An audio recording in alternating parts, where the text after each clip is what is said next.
उत्तराखंड के जंगलों में विकराल होती आग का मुद्दा सुप्रीम कोर्ट तक पहुंचा है। वनाग्नि और उससे बढ़ रहे खतरों को लेकर सुप्रीम कोर्ट में याचिका दाखिल की गई थी, जिस पर 8 मई को सुनवाई हुई।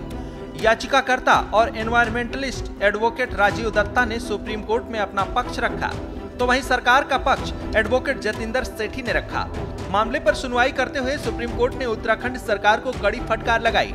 पूछा, जंगलों की आग की भयावह तस्वीरें लगातार आ रही हैं, सरकार इस आग को रोकने के लिए क्या ठोस कदम उठा रही है। सुप्रीम कोर्ट ने सख्त लहजे में कहा कि जंगलों की आग बुझाने के लिए कृत्रिम बारिश और इंद्रदेव के भरोसे नहीं बैठे रह सकते। सुप्रीम कोर्ट ने सख्त रवैया दिखाते हुए सुनवाई के दौरान क्या क्या उत्तराखंड सरकार से कहा, आइए सिलसिलेवार तरीके से आपको बताते हैं।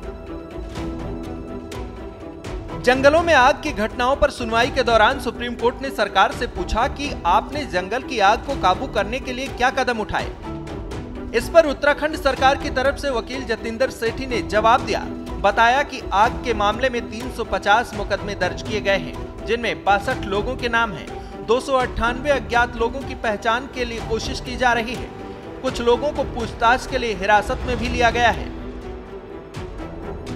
सुप्रीम कोर्ट ने कहा कि जंगल की आग बुझाने के लिए जल्द ही कारगर कदम उठाने होंगे। सरकार बताए कि आग कब तक बुझा ली जाएगी। इस पर वकील जतिंदर सेठी ने बताया कि उत्तराखंड का 40% हिस्सा आग की चपेट में होने की बात कही जा रही है, जबकि आग के कारण राज्य का केवल 0.1% वन्यजीव इलाका प्रभावित हुआ है। सुप्रीम कोर्ट ने धामी सरकार के कृत्रिम बारिश कराए जाने के फैसले पर भी सवाल उठाया। सुप्रीम कोर्ट ने कहा कि सिर्फ आर्टिफिशियल रेन और इंद्रदेव के भरोसे नहीं बैठे रह सकते। सुनवाई के दौरान धामी सरकार ने सुप्रीम कोर्ट में वनाग्नि पर अंतरिम स्टेटस रिपोर्ट पेश की। सरकार ने बताया कि नवंबर 2023 से अब तक जंगल में आग की 398 घटनाएं हुई हैं। इन सभी घटनाओं के पीछे इंसान ही हैं। सुप्रीम कोर्ट ने आग से पर्यावरण और जंगलों को हो रही नुकसान पर नाराजगी जाहिर की। साथ ही अगली सुनवाई में 15 मई को स्टेटस रिपोर्ट पेश करने के लिए कहा। सरकार ने सुप्रीम कोर्ट को भरोसा दिलाया कि आग पर काबू पाने के लिए सभी जरूरी कदम उठाए जा रहे हैं और जल्द ही हम आग बुझाने में कामयाब होंगे।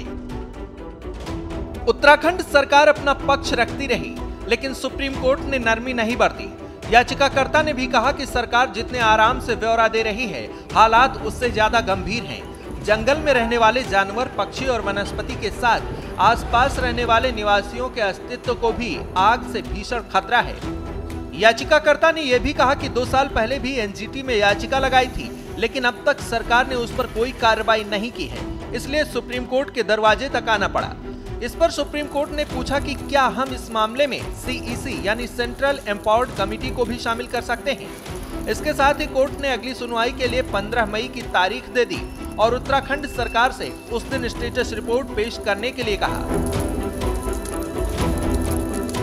श्रेष्ठ उत्तराखंड पर खबरों से जुड़े रहने के लिए चैनल को सब्सक्राइब करें, बेल आइकन दबाएं और देखते रहें श्रेष्ठ उत्तराखंड।